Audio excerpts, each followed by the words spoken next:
as an administrator, the most important thing for us is to make sure we have the right team, right? We want to make sure as the leader of our school that we have the right teachers who will be there to buy into the philosophy, the vision, and then implement and make those connections with the kids to disseminate that information in the proper way so these individuals will be great learners, right? So they will be, not just working academically doing well, but also socially, emotionally feeling healthy from the experience that they had in the classroom.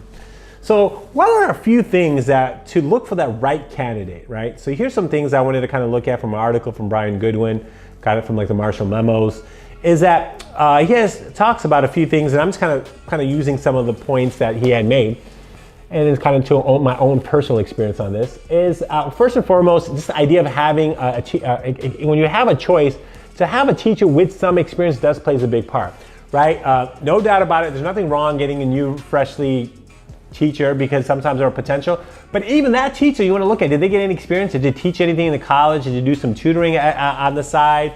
When they did their student teaching, what did the teacher, how did student teacher perceive them? But if they were doing something on the side, maybe a weekend school, they may in the community that they might have, even their faith-based weekend school where it gives them an opportunity interaction, maybe they did a summer camp, that all plays a big part, even if it's a new teacher. But if someone who has some veteran, at least 5 to 6, 7 years is great because that kind of gives them an idea. Did they teach that same subject over so they know it really well? Did they been moved every year? That brings up a concern. Sometimes, wait a bit, some might say, well, we'll have a 15, 20-year teacher. That's good, but then also, are they sometimes set in their ways? As new things are moving and new technologies coming, new pedagogy and so ideas, students' behavior is different. Can they adapt to that? So I want you to realize it's so important that there's not that one concrete answer, but in every group of the 15 to 20, those are the concerns that you have to think about. Are they open-minded? Are they flexible? Are they still keeping up with the new norms? Are they still professionally developing, understanding the new groups of students and the pedagogy, the curriculums that they have? Or someone who's new and saying, okay, well, did they get some experience, even if they didn't get enough classroom experience, but are they doing other aspects to work with students? So sometimes when you have someone who has 4, 5, 6 years, then you know that they have that, but even those 5 to 6 years, have they been consistent in one grade or they've just been hopping around? Sometimes that's a worry that, hey, are they just like, they're not good, hey, let's try them here. We don't want to fire them, let's move them there. So those are kind of things to keep in mind. So experience isn't very important, but keeping, even in experience, asking the right questions is so important too. Number 2, the idea of subject area expertise. You want to make sure that they know their subject, right? When someone knows their information or their knowledge, that plays a big part. And I think that's so important that we have to kind of keep in mind that, because when we don't do stuff like that, that becomes problematic. So it's so important that subject area, it is so important that they know their area, especially for middle school, high school. You want them to know their concept, because when you want kids to do critical thinking and ask the questions and do deep dives, you need to make sure the teacher knows their concepts really well.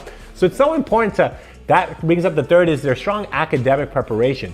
It's so important to look at the grades of their class. If they got C's and D's in mathematics and they're going to be teaching math, that's of a concern. Do they really know the concept? Because if again, sometimes being really good at something, you might not always be the best teacher because you don't understand how people who struggle, but you want to make sure that this individual also kind of knows their information. So where did they, the academic preparation, the school that they went to, what was their GPA, I think plays a big part. Again, not just cognitive ability, but just their work ethic. I think there's a lot you could learn from someone from their academic classroom. Educational attainment, right? Educational attainment is very important because you want to see, like, all right, well, have the bachelor's, did they grow a master's, did they get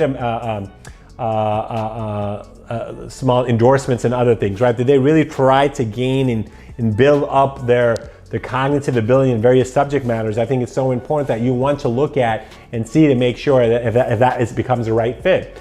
You will have to see, say, hey, self-efficacy. Did they go through some, when you ask those questions, you want to figure out, like, what's their challenge? What did they go through and how did they went through and how did they develop and how did they become better? Because that helps them understand that. Do they have that rigor, the grit to move forward and to, and to deal with stuff? Because in education and learning, you are going to have those challenges. So you want to make sure that is something that is very important.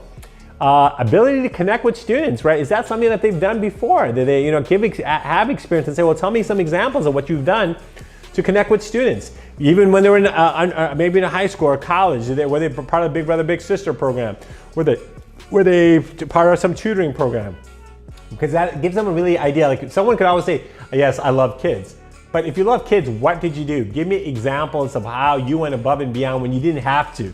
So when you're taking your personal time to work with kids at a high school level, a college level, before, or even when you're teaching, you're doing some stuff on the side that really shows people that you have that person has that love for it. So I think that helps. And then the last thing is making sure that are they individuals who are socially emotionally aware of themselves, having their own realizations of who they are, self-awareness, but at the same time of others, right? Do they have self-empathy and stuff? So I think those kind of thought processes also play a big part. So having so again, come and double check regarding experience and how important that is, but even asking the right questions at whatever level of experience they have. The subject area expertise was number 2, so that they know they're having strong academic preparations, looking at their GPAs and looking at how well they did in their subject matter that they might be teaching, and their expectations in their higher education of bachelor's, getting their endorsements and seeing that they themselves were trying to learn and go above and beyond, self-efficacy, looking at themselves and being aware of their own challenges and working on those challenges, working and developing, making themselves better. Ability to connect with students, I think that becomes huge. And the key factor is that, hey, what are the stuff they've done in the classroom outside the school hours? From when they were younger to even at another school that they came from. Did they do any after school activities? Were they part? Did they visit a lot of the school games where they would try to build a relationship with kids? That shows you a lot. And then the social emotional awareness, right? You want to really look at, hey, what are they doing? Are they doing their own evaluations, reflections on themselves, and realize how they could bring that into the classroom, and then what are some steps that they do in the lessons to build that sense of belonging, building that social emotional aspect and making them kids feel strong and comfortable in the classroom that they are.